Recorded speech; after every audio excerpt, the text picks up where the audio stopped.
As you can see here, Quarth is a space-themed puzzle game, and you shoot blocks to try to fill up segments and clear them out.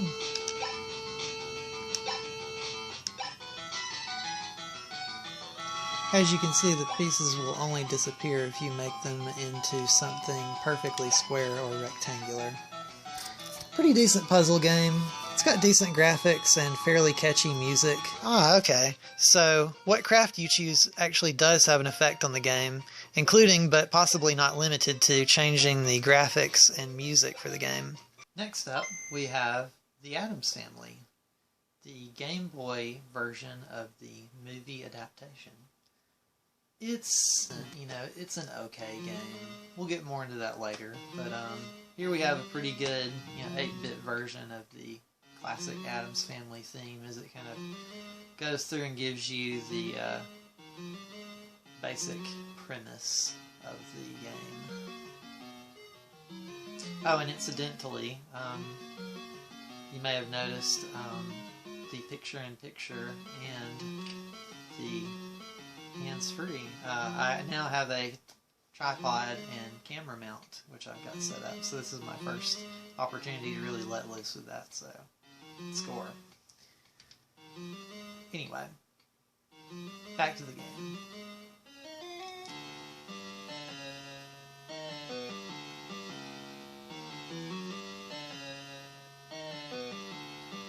Technically I should say tablet mount, since I filmed with a tablet. As you can see, the graphics are pretty decent. One of the issues I have with this game, though, is that combat is a bit stiff. As you can see, the only weapon you really have is these throwing daggers, and a lot of the enemies are airborne, and they kind of tend to just like float around above you and stalk you, like the bats and the ghosts. The bats take 2 hits to kill also, and they're very small, so they're particularly annoying. The hearts refill your energy, whereas like you can find these potions that you may notice, like the little bar on the right hand side of the screen. That's my weapon energy, so you need to periodically refill that, which I will say the game is pretty generous about giving you those power-ups when you need them, so that's not too big of an issue.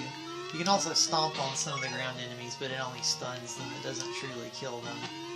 But, yeah, if the combat system in this game was a little bit better, a little bit more exciting, if it offered some upgrades for the player and gave you better, easier to use weapons, so you're not just trying to throw these narrow daggers at the enemy, and very often getting into these situations where you're being stalked by a bunch of enemies, I would probably grade it higher.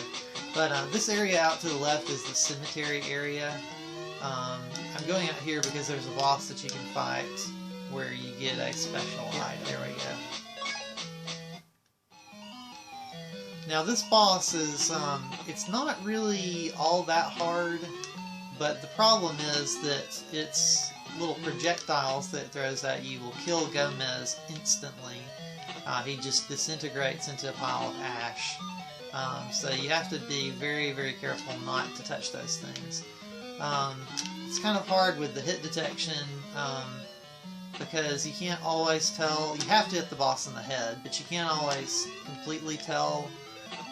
Sometimes, especially like when you're trying to dodge the projectiles, if you got a hit. But you can always tell if you hit the boss because your points will go up by 50 if you get a successful hit on it. So that's the best way that you can tell.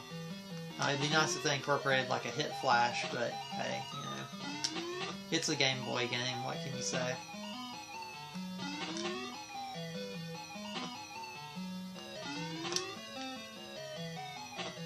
Just gotta be patient, and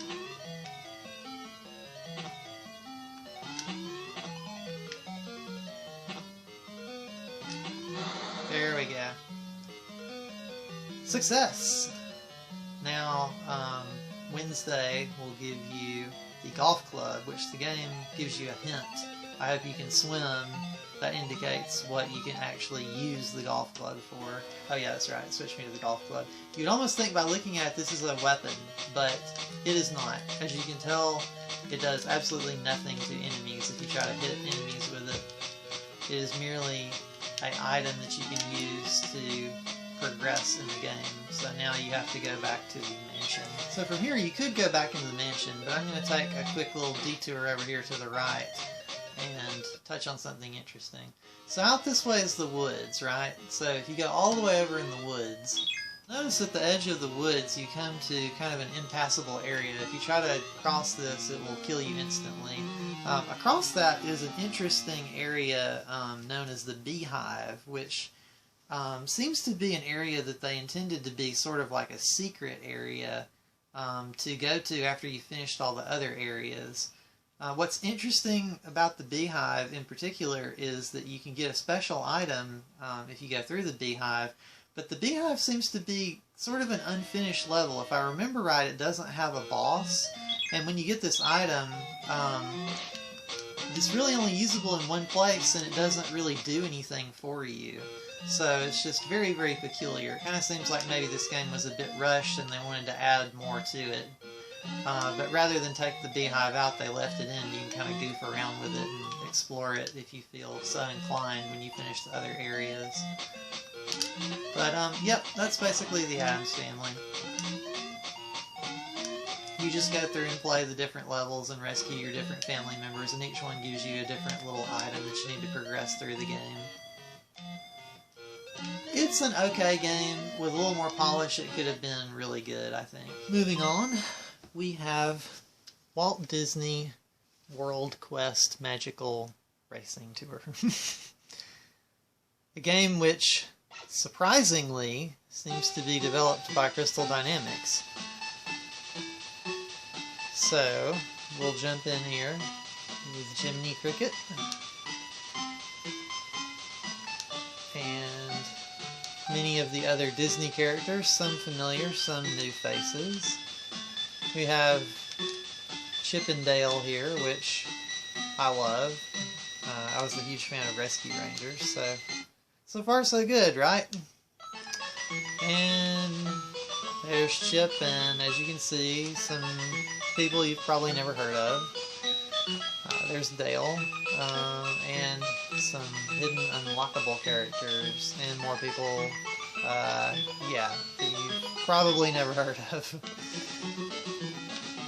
Or at least not known the names of. But for now, we'll roll with Chip. And the courses in the game are based off of famous Disney attractions, as is more evident perhaps as you get later on, like the Haunted Mansion, or the ever-famous Pirates of the Caribbean. But you have to come in first place on each track before you can advance to the next track. So without further ado, let's jump into Big Thunder Mountain. Alright, woohoo! Let's Disney some... what? That's probably your first reaction upon seeing this. Yeah, instead of trying to go the typical third-person perspective a la Outrun or the isometric style, like RC Pro-Am type game, they opted for a horizontal perspective with, well, if we're going to be kind, we'll call them SD style graphics. But yeah, I mean, it's not necessarily that it's a bad game or anything. It plays reasonably well. It's got a decent sense of speed, and you got a little Mario Kart style weapon system, but boy, those graphics are not much to write home about. And the game is not all graphics, fair enough, but when the characters are that unrecognizable, it does take away from the game. That and, I mean, let's face it, the game is just not really all that fun. It's not terrible, but it's not great either, for sure. And of course, when you come in first place on Big Thunder Mountain, you unlock Blizzard Beach. I feel kind of bad being so hard on the game. It's just that the 8 and 16-bit Disney titles that came before this that had kind of a high standard. And I mean, this game does seem to have a lot to offer in the way of courses, and the graphics actually do seem to get better. And like, this level to me looks a lot more interesting than the previous one, a lot more variety in the graphics and color palette. But it's just, yeah, overall I would just say it's kind of subpar. And sometimes you get this game-ruining glitch where you get stuck in the scenery, and it's kind of not really possible to get out, as you can see. Our next game is The Simpsons. Night of the Living Treehouse of Horror. No, but seriously, actually the animation in this game is excellent, and the use of color is also spot on. They did a great job on this game from a technical standpoint. The graphics are incredible for a Game Boy Color game. Very, very technically impressive. Now, one area I do have to dock this game, as you can see here in the options menu, there is no option for the control scheme. I'll get to why that's important in just a second. So here we have the Treehouse, which is presumably the level select as you progress through the game. Again, the presentation on this is great. I love how they actually use the Simpsons TV. They even throw in some little jokes like Satan's Little Helper. It's pretty funny. But anyway, as you can see when you get into the game here, again, the graphics are really nice, great use of color, but the control scheme is B to jump and A to shoot Bart's slingshot, which is kind of a no-no. That's a pet peeve of mine. It's well known in the gaming community that you do not, on old school games, do B to jump and A to use the primary weapon. It's supposed to be B for weapons and A to jump. So the fact that they did not give you an option to change that in the control scheme means that I would definitely dock the game a few points for that error. Anyway though, moving on. As Bart's slingshot shoots at like a specific predetermined angle, so it can be hard to hit enemies sometimes. You can't jump and shoot either, which would have really kind of alleviated that issue. Like, as you can see here, it's kind of, you have to be real precise with your aiming to hit the enemies. You do have unlimited ammo though, which is good. As you can see with the bottles here, they're all different colors. Just really, you know, superb attention to detail. I love all the detail they put into the color palettes. They really went the extra mile, and it shows on the graphics for this game. So, there's our fuse box. Our objective in this first level is basically to collect all 4 fuses and turn the power back on. And as you progress through the level, you'll turn more and more of the lights in the house on as you put in each fuse. I like how they even made the fuse glow in the fuse box. Again, just, I really give the developers a lot of credit for the attention they put into the graphics of this game. If they'd put the same attention into the controls, this game would be dynamite. Here we are in the kitchen, where you can find the 3rd fuse. One major point of interest for this first level, see how these rooms are darkened before you find the fuse to activate the lights? You do not want to go in the darkened rooms because there is this moth that will come and instantly kill you if you go in those rooms. So stay out of the darkened rooms. And now, presto, we put the 3rd fuse back in. One more to go. Another nice touch is that donuts restore health in the game. Donuts. You can pick up the 4th fuse upstairs, and now that we have it in place, we should be able to finish the level. So a couple of keys later, you unlock the attic, where the boss seems to be that moth that was giving you a hard time before. This is not a bad place to post up, because it will usually try to get the drop on you from above, but here you can often have a tactical advantage against it. So now that we've defeated the moth, ta-da! Santa's Little Helper. Woo! And now we've completed the first level. On to level 2.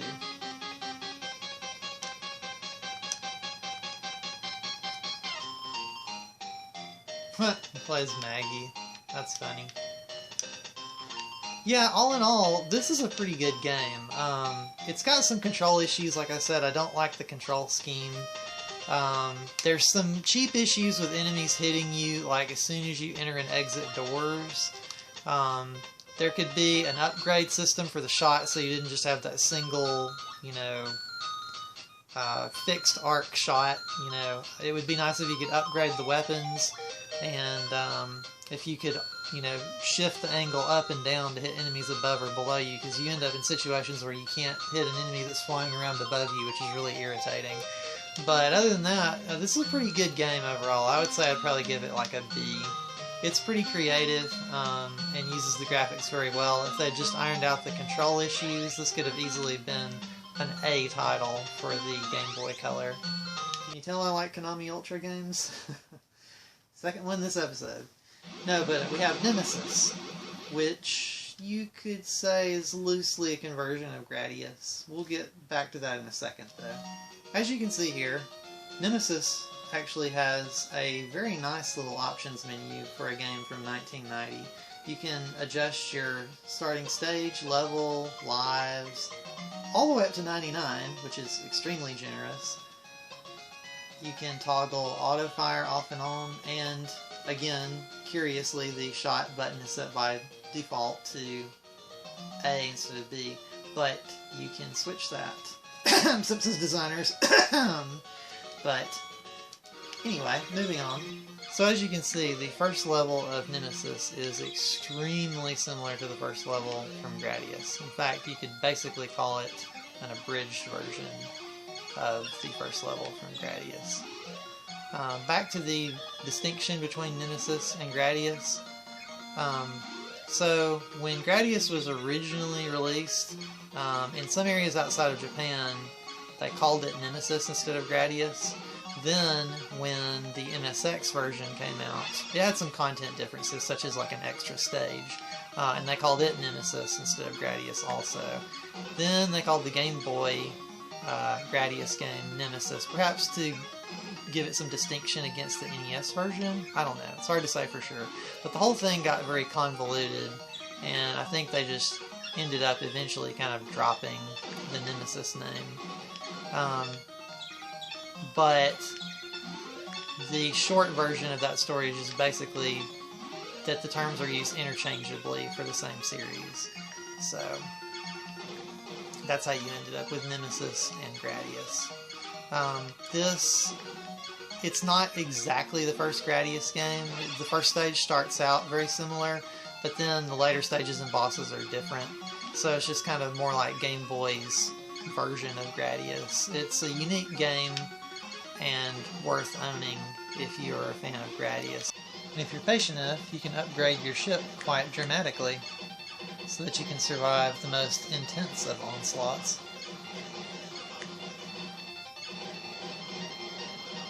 Here we have the first boss. He's got a core that's protected by a series of, I don't know if you would call those gaskets, or basically barriers. There we go. Piece of cake. Stage 2.